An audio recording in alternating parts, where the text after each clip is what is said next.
Hello dear student, good morning to all of you. आज का जो टॉपिक है वो काफ़ी इंटरेस्टिंग है। इंटरेस्टिंग इसलिए है क्योंकि हम लोग chemical combinations, law of chemical combinations को पढ़े, जिसमें से पहला जो कॉम्बिनेशंस आपने पढ़ा था law of conservation of mass, द्रव्यमान संरक्षण का नियम जो पहला हमने पढ़ा था। और उसमें 1774 में फ्रेंच केमिस्ट जिन्होंने बताया था कि कोई भी कंपाउंड जब बनता है किसी रिएक्टेंट से अभिकारक से, तो उसका द्रव्यमान जो पहले आपके रिएक्टेंट्स लिए होते हैं उसके द्रव्यमान के बराबर होता है। यानी कहने का मतलब द्रव्यमान कभी नष्ट नहीं किया जा सकता। इसका मतलब मैटर कभी नष्ट नहीं हो सकता, उसको एक फॉर्म से दूसरे फॉर्म में चेंज कर सकते हैं किसी भी फिजिकल या केमिकल प्रॉपर्टीज के थ्रू। अगर कर रहे हैं केमिकल या फिजिकल प्रॉपर्टी, तो उसका जो मैटर होता है, मैटर उसको ना क्रिएट किया जा सकता ना डिस्ट्रॉय किया जा सकता, लेकिन एक रूप से दूसरे रूप में बदला जा सकता है। ऐसा पढ़ा था। आज का जो रूल है वो आपके लॉ ऑफ कांस्टेंट प्रपोर्शन, स्थिर अनुपात का नियम। लॉ ऑफ कांस्टेंट प्रपोर्शन को क्या बोलते हैं? स्थिर अनुपात का नियम बोलते हैं। ठीक है, स्थिर अनुपात का नियम मेनली इसको जो दिया था, जिन साइंटिस्ट ने दिया था उनका नाम था प्राउस्ट। क्या नाम था उनका? प्राउस्ट नाम था। और इन्होंने सबसे पहले 1779 में इन्होंने ये 1799 में इन्होंने इस लॉ को दिया है। और ये भी एक फ्रेंच केमिस्ट थे। इन्होंने मेनली फोकस किया रासायनिक यौगिक के संगठन में। इन्होंने रासायनिक यौगिक के संगठन में मेनली फोकस किया है। ठीक है, और इसको देने वाले कौन थे? English sorry French chemist, French chemist, नाम इनका था प्राउस्ट। क्या नाम था? प्राउस्ट। और कब दिया था? 1799 में इन्होंने जाकर के इस रूल को दिया था। इसके आधार पर रासायनिक यौगिक के संगठन के आधार पर इन्होंने दिया था। प्रत्येक रासायनिक यौगिक में जो भी रासायनिक यौगिक रासायनिक रिएक्शन करते हैं, केमिकल रिएक्शंस करते हैं, या कोई भी रासायनिक अभिक्रिया होती है, तो जो कंपाउंड आपका बनता है, जिसे किसी भी स्रोत से क्यों ना प्राप्त करें, कैसे भी आपने उसको क्यों ना बनाया हो, ठीक है, सदैव भार के अनुसार एक सुनिश्चित अनुपात में संयुक्त निसुनिश्चित तत्व ही उत्पन्न होते हैं।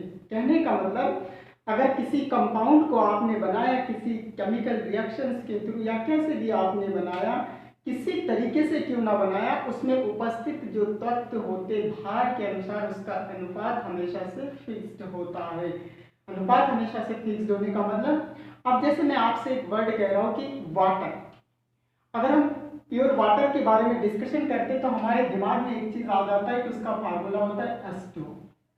अब इस H2O को चाहे आपसे टैप से फाइंड किया हो, चाहे स्प्रिंग से फाइंड किया हो, चाहे ड्रेन से फाइंड किया हो, चाहे रेन वाटर हो, बात समझ पा रहे, चाहे आपका सी वाटर हो, कहीं भी अगर आप इस तरीके से बात करते, नल का पानी हो, चाहे स्प्रिंग का पानी हो, चाहे ड्रेन का पानी हो, चाहे रेन वाटर हो, चाहे सी वाटर हो, चाहे पॉन्ड वाटर, कुछ भी हो, जब भी आप वाटर कहेंगे तो ये दो एलिमेंट्स ही आपके पास आएंगे, एक हाइड्रोजन और एक ऑक्सीजन।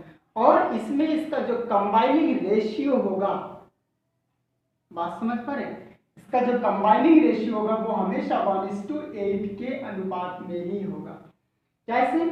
जब हम वाटर के बारे में डिस्कशन करते हो, कहीं से भी आपने क्यों ना फाइंड किया हो, यही लिखा है, जिसे किसी भी स्रोत से क्यों ना प्राप्त करते हो, कोई फर्क नहीं पड़ता, उसमें जो उपस्थित तत्व है वो भार के अनुसार एक निश्चित अनुपात में एक दूसरे से कंबाइन होगा। और ये हम रिएक्शन देकर के या कई एग्जांपल देकर के समझ सकते हैं। मैं वाटर का एग्जांपल लिया हूं, आगे और दूंगा। जब वाटर की बात करते हैं, चाहे वो नल का हो, चाहे स्प्रिंग का हो, चाहे ड्रेन का हो, नाले का जिसे बोलते हैं, रेन वाटर हो, बारिश का पानी हो, चाहे समुद्र का पानी हो, चाहे तालाब का पानी हो, कहीं भी अगर आपने पानी वर्ड बोला तो इसमें दो तत्व आएंगे, कौन कौन से? हाइड्रोजन और ऑक्सीजन। और इसमें हाइड्रोजन और ऑक्सीजन का अनुपात हमेशा 1:8 ही होगा। अब कुछ स्टूडेंट ये समझने में दिक्कत करते कि 1:8 ही क्यों होगा, क्योंकि हाइड्रोजन आपको पता है, एक हाइड्रोजन का जो मास आपके पास होता है वो 1 होता है, ऑक्सीजन का कितना होता है 16 होता है, इस तरीके से। तो ये भार के अनुसार, तो हमें पता है कि यहाँ पे 2 हाइड्रोजन है तो 2 हो गया, और ऑक्सीजन का कितना होता है 16। इसको सिंपल फॉर्म में कर दीजिए, इसको थोड़ा सा ब्रेक कर दीजिए क्योंकि 2 की टेबल में आता है, सब ब्रेक कर दीजिए, 2 1 जा 2 और 2 8 जा 16, सिंपल फॉर्म में कर दिया 1:8 के। यानी जब भी हाइड्रोजन और ऑक्सीजन 1:8 के रेशियो में एक दूसरे के साथ में मिलेगा तभी जाकर के वो क्या बनाएगा, वाटर बनाएगा। बात समझ पा रहे, चाहे उसको आपने कहीं से भी क्यों ना लिया हो।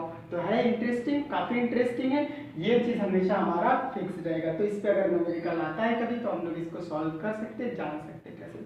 अब जैसे हम बात करते हैं कार्बन डाइऑक्साइड की, ठीक है, देखते हैं जरा सा कार्बन डाइऑक्साइड को आप कितने तरीके से फाइंड कर सकते हैं। आइए रिएक्शंस दे करके समझने की कोशिश करते हैं। अगर कार्बन को ऑक्सीजन के साथ में जलाते हैं तब भी आपका कार्बन डाइऑक्साइड बनेगा, बन जाएगा। अगर आपके पास कैल्शियम कार्बोनेट है और आप इसको हीट करते हैं तो भी आपका कैल्शियम ऑक्साइड और प्लस कार्बन डाइऑक्साइड बन जाएगा। 2 तरीका हुआ, आपने फाइंड किया इस तरीके से। अगर सोडियम बाइकार्बोनेट को अगर आप हीट करते तब भी आपका कार्बन डाइऑक्साइड बन जाता है, सोडियम बाइकार्बोनेट NaHCO3। अगर इसको भी आप हीट देते हैं तो ये आपका सोडियम कार्बोनेट बनता है, Na2CO3 बनता है, प्लस CO2 बनता है, प्लस H2O बनता है, इस तरीके से, ठीक है। आप देखिएगा सारी चीज आपके पास बैलेंस हो। तो आप देखिए यहाँ पे कि आपने सोडियम बाइकार्बोनेट को हीट करके भी कार्बन डाइऑक्साइड बनाया है, कैल्शियम कार्बोनेट को भी हीट करके आपने कार्बन डाइऑक्साइड बनाया, कार्बन और ऑक्सीजन को जलाकर भी आपने कार्बन डाइऑक्साइड बनाया। इनको हमेशा हम कार्बन डाइऑक्साइड, यानी कार्बन डाइऑक्साइड की जब भी हम बात करेंगे तो 2 एलिमेंट्स आएंगे, कार्बन और ऑक्सीजन, और उनका जो रेशियो होगा अभी मैं निकाल करके इसमें बताऊंगा कि कैसे होगा। एक रिएक्शन और दे दूं, अगर कैल्शियम कार्बोनेट में अगर आप HCl मिला देते तब भी आपका क्या वो बन जाता है कार्बन डाइऑक्साइड। कैल्शियम कार्बोनेट ये चीज हुआ, और इसमें हम HCl मिला देते डाइल्यूट, अगर इसमें टुकड़ा इसका डाल देते तब भी आपके पास ये बन जाएगा CaCl2 बन जाएगा, H2O बन जाएगा और प्लस CO2 बन जाएगा। इस तरीके से बैलेंस करना, इसको मल्टीपल कर दीजिए। आपने देखा HCl डाल दिया कैल्शियम कार्बोनेट में तब भी आपके कार्बन डाइऑक्साइड बन गया।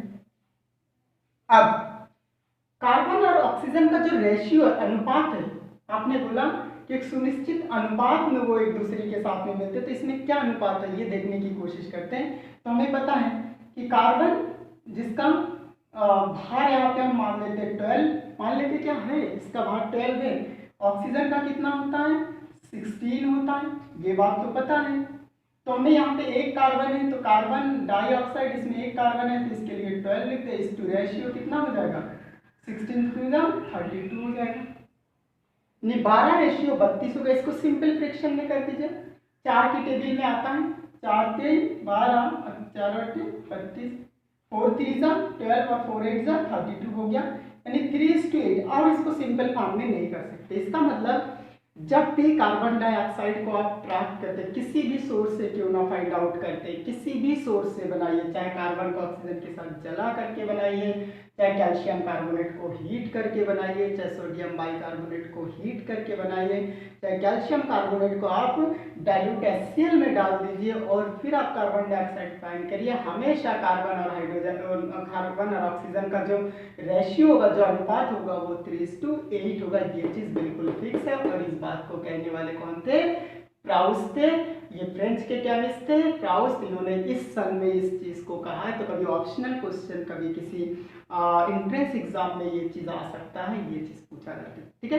ये मेनली डिपेंड किस पे था, इनका जो रूल था वो किस पे था, रासायनिक यौगिक के संगठन पे था। इसका जो पूरा का पूरा जो डिटेल्स था, पूरा स्टेटमेंट था वो किस पे था, रासायनिक यौगिक के संगठन पे। और law of conservation of mass किस पे था, द्रव्यमान के संरक्षण पे वो डिपेंड था, ठीक है। इसको matter neither be created nor be destroyed आपने वर्ड यूज किया था, वहां पे स्टेटमेंट यूज किया था। बात समझ में आ रहा है, यही बात है और इसी तरह हमको जानना चाहिए। लेकिन एक कंक्लूजन यहाँ पे, इस चीज को जो प्रूव किया था उस साइंटिस्ट का नाम था स्टॉस।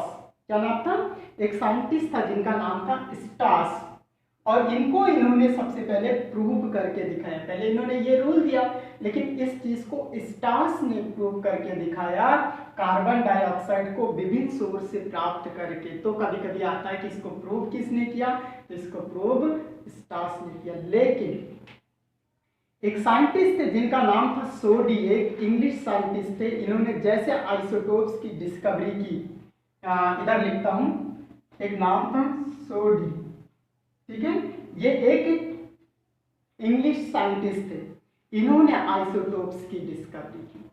आइसोटोप्स क्या होता है, समस्थानिक जिसे हिंदी में बोलते हैं।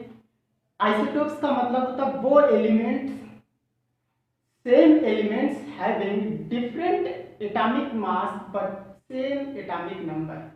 एक ही एलिमेंट जिसके डिफरेंट यानी भिन्न भिन्न परमाणु भार हो सकते हैं, लेकिन परमाणु क्रमांक सेम होता है, इसे को आइसोटोप्स बोलते हैं। जैसे एग्जांपल में आइसोटोप्स का, जैसे आप लिखते हैं 1H1, 1H2, 1H3। High school में आपने इसे प्रोटियम, इसको ड्यूटेरियम, इसको ट्राइटियम पढ़ा था, और फर्स्ट ईयर में एक बार फिर से पढ़ेंगे हम इस चीज को, जब हम वाटर के बारे में डिस्कशन करेंगे, उस वाले चैप्टर में हाइड्रोजन से रिलेटेड जब डिस्कशन करेंगे तब इस चीज के बारे में।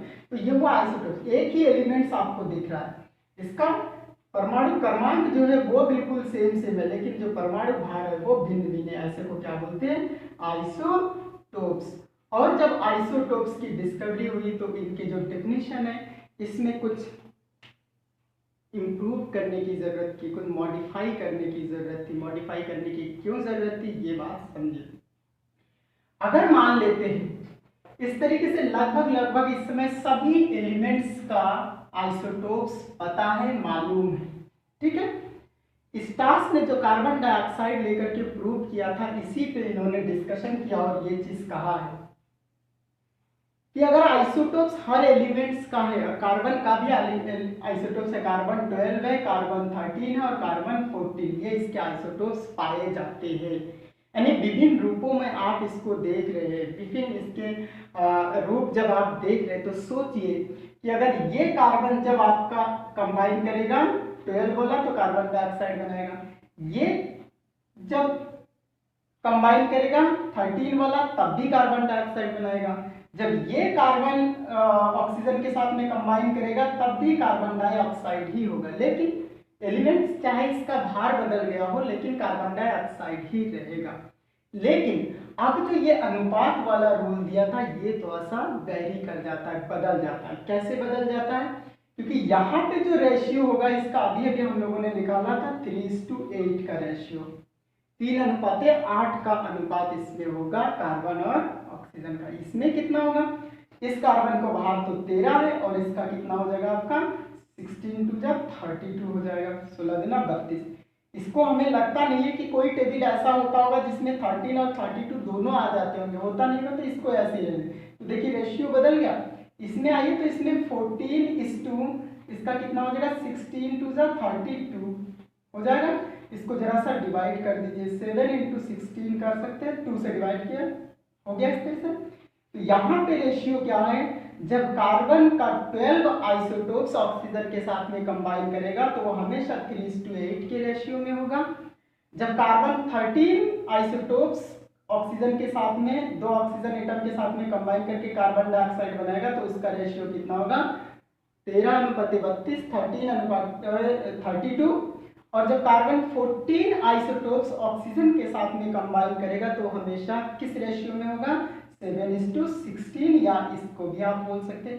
तो आपने देखा कि इस जगह पे आकर के आपका क्या हो गया है कि इनके डेफिनेशन हमेशा से जो एक निश्चित अनुपात होगा वो बदल जा रहा है आइसोटोप्स के केस में। जब आइसोटोप्स के केस में ये चीज बदल जाता है तब एक निष्कर्ष निकलता है, और निष्कर्ष क्या निकलता है कि अगर निश्चित अनुपात का नियम किस पे लागू होता है, विशेष प्रकार के समस्थानिक पे लागू होता है। विशेष प्रकार का मतलब स्पेसिफिक होना चाहिए। आप उनको बोल दीजिए कि कार्बन 12 वाला ऑक्सीजन के साथ में कंबाइन कर रहा है, या कार्बन 13 वाला उसके साथ में कंबाइन कर रहा है ऑक्सीजन के साथ में तब कार्बन डाइऑक्साइड बना है, या कार्बन 14 वाला ऑक्सीजन के साथ में कंबाइन कर रहा है कार्बन डाइऑक्साइड। तो जब ये चीज क्लेरिफाई होगा तब जाकर के आप एक डेफिनेट एक निश्चित डिफिनीशन में पहुंचेंगे, तब जाकर के ये रूल हमारा सही होगा। तो इसको जो सही स्टास ने सबसे पहले क्या किया था, इस चीज़ को कार्बन डाइऑक्साइड को लेके प्रूव कर दिया था कुछ दिन, लेकिन जैसे ही आइसोटोप्स की डिस्कवरी किसने किया था, सॉडी ने किया था, तब जाकर के इसकी डेफिनेशन में तो इसे चेंजिंग करने की ज़रूरत थी और एक निष्कर्ष निकला कि अनुपात स्थिर अनुपात का नियम एक विशेष समस्थानिक के लिए ही है। हमें बोलना पड़ेगा विशिष्ट, नहीं तो आप भी बता सकते नहीं इसमें ऐसा होगा तो ऐसा हो सकता है, ऐसा बता सकते। क्लियर? तो आई होप आपको ये चीज़ समझ में आ रहा होगा। ठीक है, इसके बाद एक नेक्स्ट लॉ को पढ़ेंगे अगले वीडियो में। Okay, thank you.